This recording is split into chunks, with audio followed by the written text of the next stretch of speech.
A slump in the road. The Cubs' 2019 World Series dreams hinge on the bat of Kris Bryant. Originally appeared on nbcsportschicago.com. Does a 2-for-4 mean you are on track? The answer is, it depends. Kris Bryant is an MVP, Rookie of the Year, World Champion and a super talent.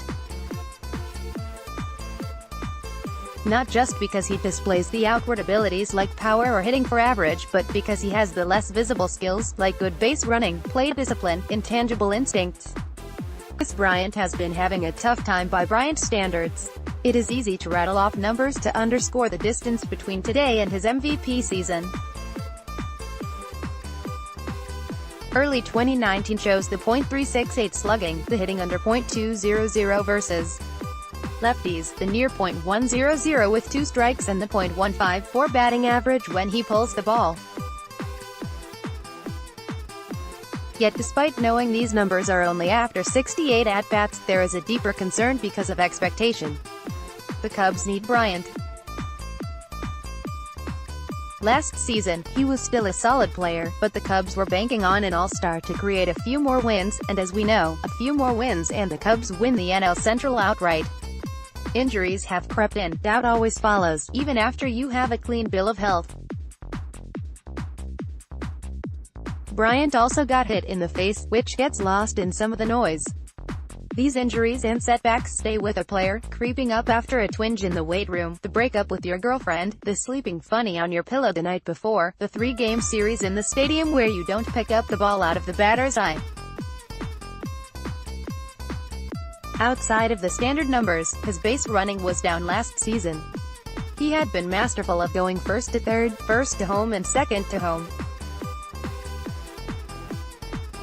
He created runs by having great reads and even better instincts.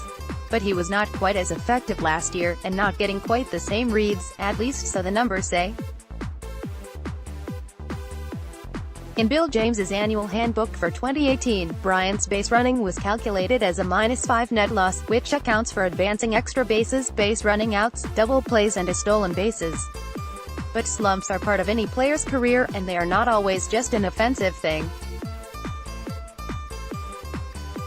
In fact, they are as normal as being on fire, and there are times when the lines blur between being in one and getting out of one.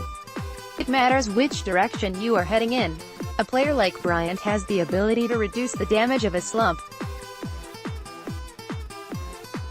He can walk and he can get on base with his eyes, all while he is fixing his stroke.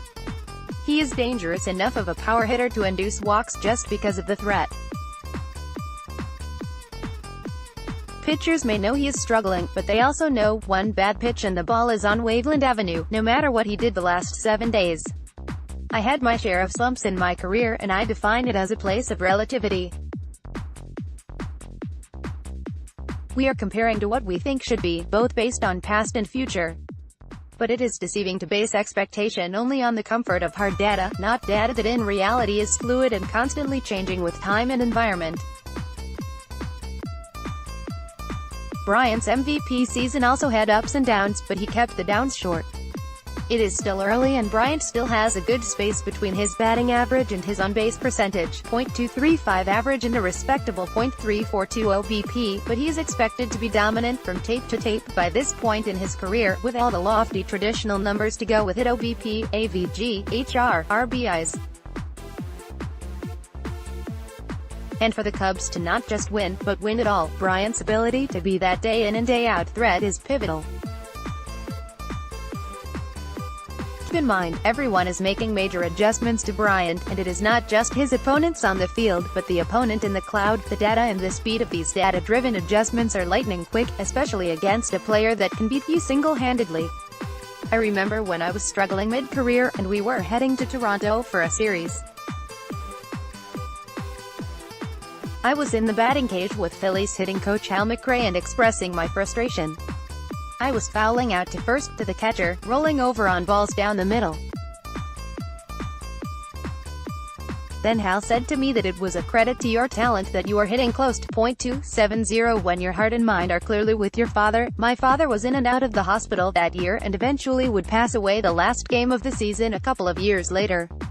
There was no stat for anxiety or stress, no multiplier to explain the degree by which you were off your game.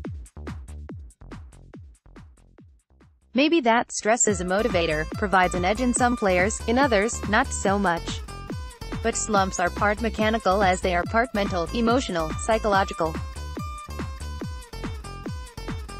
And they can come out of nowhere. We often don't know what a player is going through, even if it is just a bad swing and bad pitching matchups for him.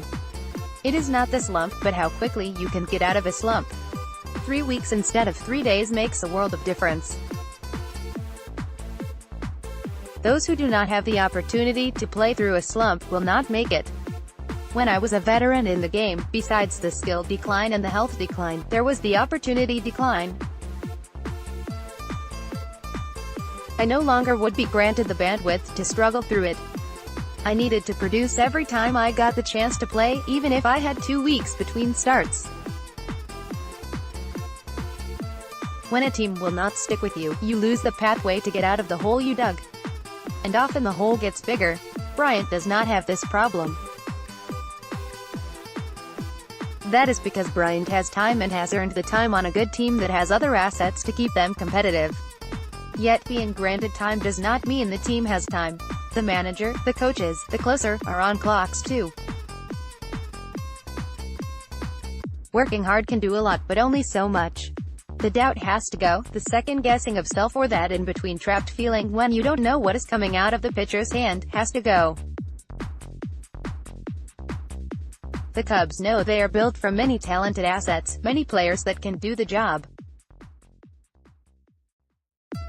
At different times in the season, a different player will carry the team. If the rotation keeps rolling, while key players like Baez and Contreras are producing, and the wins are rolling in, Bryant can work through it. Just another reason why being on a team that picks each other up matters so much. The slump is highly dependent on time and opportunity. This needs to be the Cubs' year, so the time is now, and they have to keep betting that the former league MVP will find a big way out. Then he will carry this team for a while, maybe right back to the World Series. Then all will certainly forget what Bryant's stat sheet showed before April 19, 2019.